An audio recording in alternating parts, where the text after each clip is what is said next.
재송화의 홀리스틱 웰니스 코칭에 오신 여러분들을 환영합니다. 내 인생의 주인으로 거듭나기. 인생의 변화는 말투에서 시작된다. 두 번째 이야기. 제3장. 심리와 언어의 창으로 나를 가둔 틀을 부순다. 환경의 틀 바꾸기. 장소를 바꾸면 가치가 바뀐다. 물속에 있는 물고기는 자신이 물에 둘러싸여 있다는 사실을 알지 못합니다. 대부분의 사람도 마찬가지입니다. 틀 안에 살면서 물의 존재를 전혀 인식하지 못합니다. 틀을 볼 수 있으면 새로운 틀을 선택할 수 있습니다. 많은 사람은 좌절을 겪을 때 자신의 능력을 의심합니다. 하지만 대부분 우리가 실패를 맛보는 것은 능력이 부족해서가 아니라 잘못된 위치에 서 있기 때문일 수도 있습니다. 환경을 재설정하면 사람의 가치를 재평가할 수 있고 더욱 자신 있게 도전할 수 있게 됩니다. 과거는 이미 완성된 현재이고 미래는 현재의 연속이다. 즉, 과거를 돌아보고 미래를 전망하면 우리는 더 나은 현재를 살 수 있습니다. 미국의 유명한 가족 치료사인 버지니아 사티어는 사람은 총 3번의 출생을 경험한다고 말했습니다. 첫 번째, 정자와 난자가 수정되어 생명이 만들어지는 것.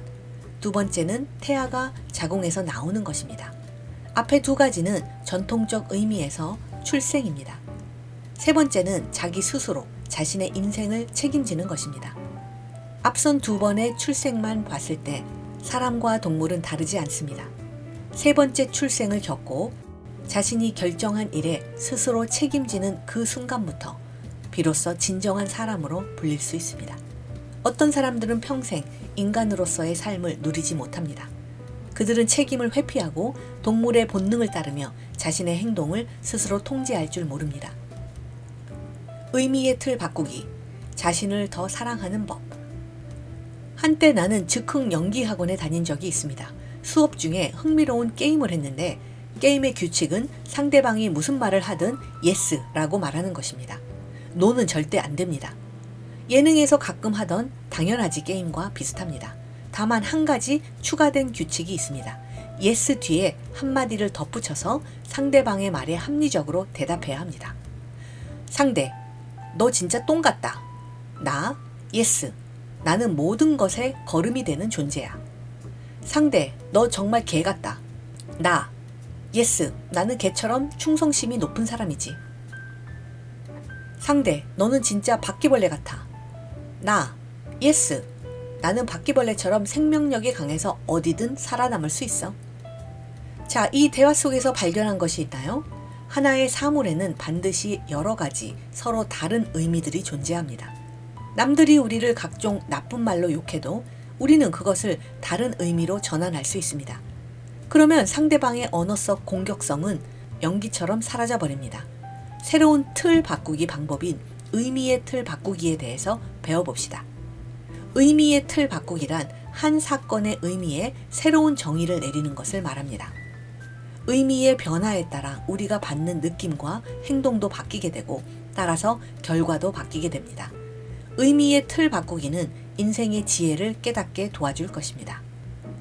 의미의 재설정, 내 인생의 주인으로 거듭나기.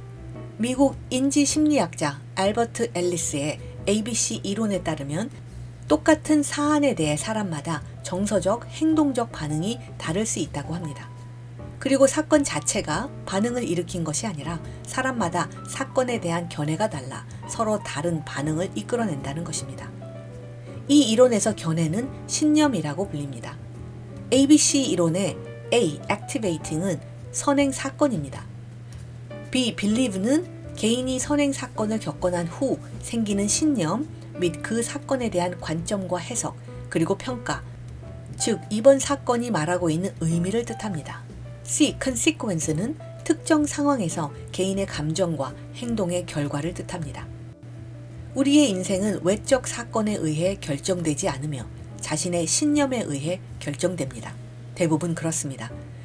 의미의 틀을 바꾸기 위해서는 신념을 바꾸고 계속해서 새로운 신념을 만들어내게 하며 이로 인해 우리의 인생은 점점 좋은 방향으로 나아갈 것입니다. 정체성 재설정, 나쁜 습관 뿌리 뽑기. 우리의 운명과 정체성은 하늘에 의해 결정되는 것이 아닙니다. 그렇다면 처음부터 나 자신이 운명과 정체성을 정했을까요? 한 가지 외면할 수 없는 사실이 있습니다. 당신이 어떤 사람인지 혹은 장래에 어떤 사람이 되는지는 처음에는 당신의 부모에 의해 은연중에 결정됩니다. 다시 말해 정체성에 대한 자신의 개념은 가장 먼저 부모에게서 나옵니다. 만약 부모가 자식을 교육하는 과정에서 조금만 부주의하면 아이에게 옳지 않는 정체성을 주입하게 됩니다. 나는 누구인가? 이것은 하나의 철학 문제이자 정체성 인지에 관한 문제입니다. 이 문제에 대한 답은 당신이 어떤 인생을 살 것인지를 직접 결정합니다. 이렇게 말하는 이유는 무엇일까요? 우선 우리 사회에서 성공한 사람들의 특징을 살펴봅시다. 그들이 인생을 운 좋게 살았을 거라고 생각하면 오산입니다. 그들의 인생에도 똑같이 여러 좌절이 있었습니다. 그들은 좌절을 만났을 때 용감하게 맞서며 자신감 있고 힘있게 한 번, 또 한 번의 어려움을 이겨내서 결국 또 하나의 정상에 오른 것입니다. 이것이 바로 그들과 실패자의 차이점입니다.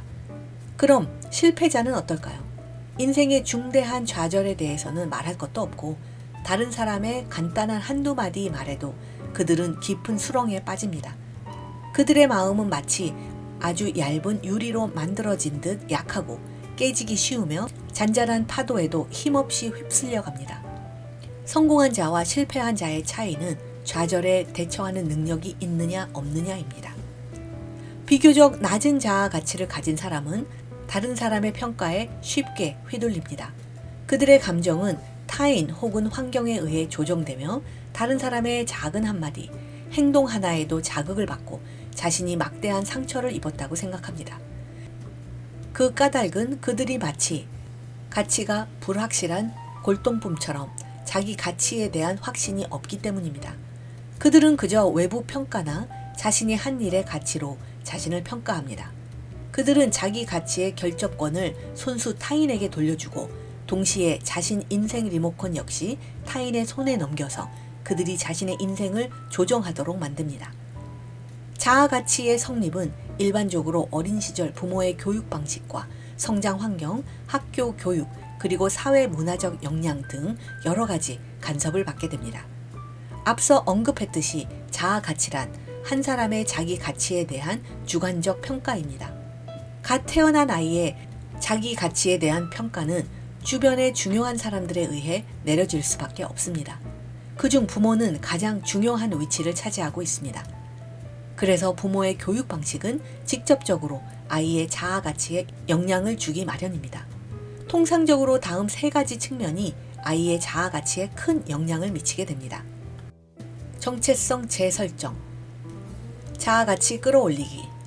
자아 가치는 기본적으로 성장 과정에 있는 대상의 중요한 사람으로부터 나오는 하나의 주관적인 느낌입니다. 이 부분을 이해했다면 자아 가치를 높일 수 있는 길을 쉽게 터득할 수 있습니다. 아이에게 중요한 사람인 부모로서 아이에게 자주 해줘야 할 세 가지 말이 있습니다.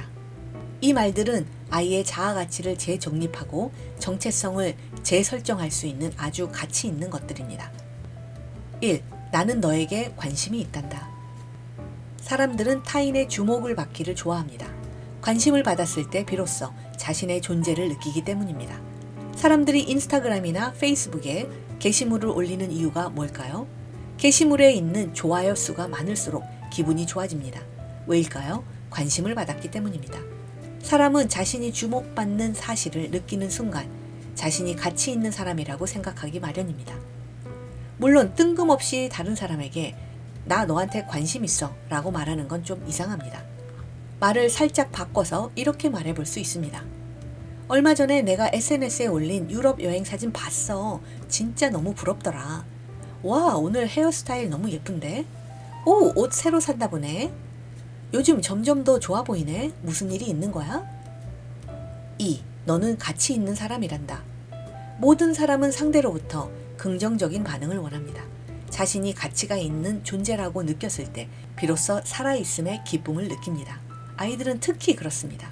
가족들이 자신의 좋은 행동들을 바로바로 칭찬해주고 긍정적인 반응을 보이면 아이는 자신이 매우 가치 있는 사람이라고 느끼게 됩니다. 반대로 아이가 좋은 행동을 하든 말든 전혀 관심을 주지 않으면 아이는 자신이 아무런 가치가 없다고 생각합니다. 3. 너는 유일무이한 존재야. 우리는 아이에게 이 세상에서 유일한 존재라는 점을 깨우쳐줘야 합니다. 전 세계 70억 인구 중에 너라는 사람은 하나이고 너만의 장점이 있고 개성이 있으며 뛰어난 두뇌와 빼어난 외모를 지니지는 않았어도 여전히 이 세상의 유일한 존재라는 것을 말입니다. 많은 부모가 심리학을 잘 몰라서 무지해서 뜻하지 않게 무의식 중에 아이에게 상처를 줍니다. 그게 진심이 아니라도 말입니다. 이미 성인이 된 우리는 어린 시절 부모가 해주지 못한 것을 스스로에게 해줄 수 있습니다. 우리는 스스로 자기 자신에게 긍정과 인정, 그리고 격려를 해줄 수 있습니다. 스스로도 자신을 인정하지 않는다면 세상 그 누가 인정해 주겠습니까? 신념이 자신의 세계를 결정짓게 됩니다. 자신을 사랑합시다. 지금 바로 자신에게 새로운 평가를 할 기회를 줍시다. 그리고 다른 사람을 변화시키고 싶다면 그가 자신에게 내린 평가를 바꿔주면 됩니다. 틀 깨 부수기. 틀에 갇힐수록 공경에 처한다. 사방이 갇힌 철장 안에 있는 사람을 우리는 죄수라고 부릅니다. 사방이 벽으로 둘러싸여 있는 틀 안에 있으면 고통스러울 것이 뻔합니다. 사람은 자유에서 기쁨을 느끼게 되기 때문입니다. 틀 깨 부수기는 이 틀을 볼 수 있는 사람은 자유롭다는 것입니다. 구속되지 않는 넓은 세상에 있다는 전제하에 이루어집니다. 앞서 모든 틀은 하나의 신념이고 생각이라고 얘기했습니다. 따라서 틀 깨 부수기는 고유한 신념을 바꾸는 것입니다. 그러면 이 속박에서 벗어날 수 있습니다. 내부로부터 깨트리는 힘의 위력은 어마어마합니다. 인생에서 내면의 틀을 깨는 것은 비약적 성장을 의미하며 더 나은 삶을 위해 새롭게 태어남을 의미합니다. 4장. 말투 조금 바꿨을 뿐인데 관계가 달라진다. 객관적으로 보게 하는 이성적 언어. 미국의 심리학자인 레온 페스팅거는 이렇게 말했습니다. 인생의 10%는 당신의 일어나는 일들로 이루어지고 나머지 90%는 그 일들에 당신이 어떤 반응을 보이느냐에 따라 결정된다. 페스팅거는 한 가지 예를 들었습니다. 어거스트는 아침에 일어나 샤워를 하러 들어가며 자신의 명품 시계를 욕실 선반 위에 올려놨다. 이를 본 그의 아내는 시계가 물에 젖을까봐 시계를 식탁으로 옮겨놨다. 그런데 아침밥을 먹으러 식탁에 온 그의 아들이 빵을 집으며 실수로 시계를 바닥에 떨어뜨렸고 시계는 고장나고 말았다. 아끼던 시계가 고장난 것을 보고 어거스트는 화를 참지 못했다. 아들을 회초리로 여러 차례 때렸고 아내에게도 한바탕 욕설을 퍼부었다. 그래도 화가 풀리지 않았던 어거스트는 아침밥도 먹지 않은 채 집을 나서 차를 몰고 회사로 향했다. 불운은 끊이지 않았다. 어거스트는 출근길에 서류 가방을 가져오지 않았다는 걸 알고 다시 차를 돌려 집으로 향했다. 하지만 집에는 아무도 없었고 결국 어거스트는 아내에게 전화해 열쇠를 가져와 달라고 했다. 정신없이 서류 가방을 챙겨 회사로 갔지만 출근 시간보다 15분 늦게 도착했다.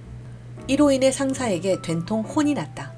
기분이 나빠질 대로 나빠진 그는 결국 다른 동료와 사소한 일로 싸우기까지 했다. 하루를 망친 건 어거스트뿐만이 아니었다.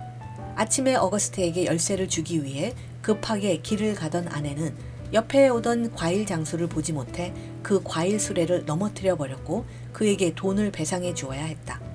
그리고 중요한 야구 경기가 있었던 어거스트의 아들은 아침에 있었던 일 때문에 마음이 복잡해 실력을 제대로 발휘하지 못했고 결국 대회에서 탈락하고 말았다. 이 이야기에서 시계가 부서진 것은 10%, 그 뒤에 일어난 일들은 나머지 90%입니다. 당사자가 그 90%를 제대로 통제하지 못했기 때문에 온 가족들의 하루는 완전 엉망이 되었던 것입니다.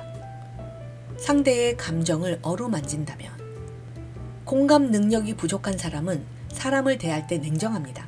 그래서 그가 상대방을 위해 계획을 세워주고 아주 좋은 방법을 제안하더라도 상대방이 이를 받아들이기 어렵습니다. 인간관계에서 공감은 두 사람의 감정을 연결짓는 필수 과정입니다. 가족을 대할 때, 친구를 사귈 때 혹은 업무상 만난 사이에서도 우리는 필수적으로 공감 능력을 발휘해야 합니다. 에필로그, 세상을 아름답게 변화시키는 마법 같은 언어의 기술. 당신은 반드시 자신이 속한 세계에서 어떤 식으로든 영향을 줄 것입니다. 세상을 더 좋게 만들 수도 더 나쁘게 만들 수도 있습니다. 당신의 언어가 바로 그 큰 일을 해낼 것입니다. 그러니 오늘부터 말을 조심해 봅시다. 당신의 말이 다른 사람에게 영향을 줄 뿐만 아니라 자기 자신에게도 영향을 주기 때문입니다. 영국의 철의 여인 마가렛 대처는 이렇게 말했습니다. 말을 조심해라. 행동이 될 것이다. 행동을 조심해라. 습관이 될 것이다. 습관을 조심해라. 인격이 될 것이다. 인격을 조심해라. 운명이 될 것이다. 언어는 소통을 위한 일종의 기술일 뿐입니다. 이 기술 자체는 좋고 나쁨이 없습니다. 이는 그저 하나의 도구에 불과합니다. 마치 한 자루의 칼처럼 말입니다. 좋은 사람은 한 자루의 칼로 의로운 일을 할 것이고 나쁜 사람은 한 자루의 칼로 악행을 저지를 것입니다. 언어가 그렇습니다. 물론 여러분은 모두 좋은 사람일 것이고 이 언어 기술들로 자신과 타인에게 도움을 줄 것입니다. 무엇이든 배우려는 사람은 보통 선량한 마음을 가지고 있다고 나는 믿습니다. 나의 사명은 내 존재로 인해 세상을 더욱 아름답게 하는 것입니다. 나는 각각의 사람들이 모두 세상에 영향을 줄 수 있다고 믿기 때문에 이 세상을 조금이라도 더 낫게 만들고 싶습니다. 심리학이 나에게 준 도움을 체험하고 나의 학생들이 심리학으로 인해 변화가 생긴 것을 보았을 때, 그리고 생명에게 영향을 줄 수 있다는 것이 증명되는 매 순간은 나로 하여금 힘이 넘치게 만듭니다. 생명의 가치를 느끼기 때문입니다. 만약 내가 더 많은 심리 지도 교사를 양성할 수 있다면 세상은 분명 더 아름답게 변할 것입니다. 비록 나의 능력에는 한계가 있지만 나는 계속해서 노력하며 앞으로 나아갈 것입니다. 마을을 위해 루핀 씨앗을 뿌리던 앨리스처럼 물론 온 세상을 아름답게 변화시키지는 못하겠지만 그래도 자신의 동네만큼은 아름답게 변화시킬 수 있지 않겠습니까? 그러므로 이 세상을 내 존재로 인해 더 아름답게 합시다. 우리는 불안함을 다스리기 위해 공부하는 것이 아니라 우리의 능력을 향상시키기 위해 공부합니다. 우리의 능력으로 주변 사람들을 위해 일합시다. 우리의 능력으로 주변 사람들을 변화시킵시다. 이것이 언어의 기술을 터득해야 하는 가장 중요한 이유입니다. 마지막으로 우리의 존재, 우리의 작은 변화가 이 세상을 아름답게 만들 수 있습니다. 우리 함께 조금씩 이 세상을 아름답게 변화시켜 나갑시다. 인생의 변화는 말투에서 시작된다. 모든 이야기를 마칩니다. 감사합니다.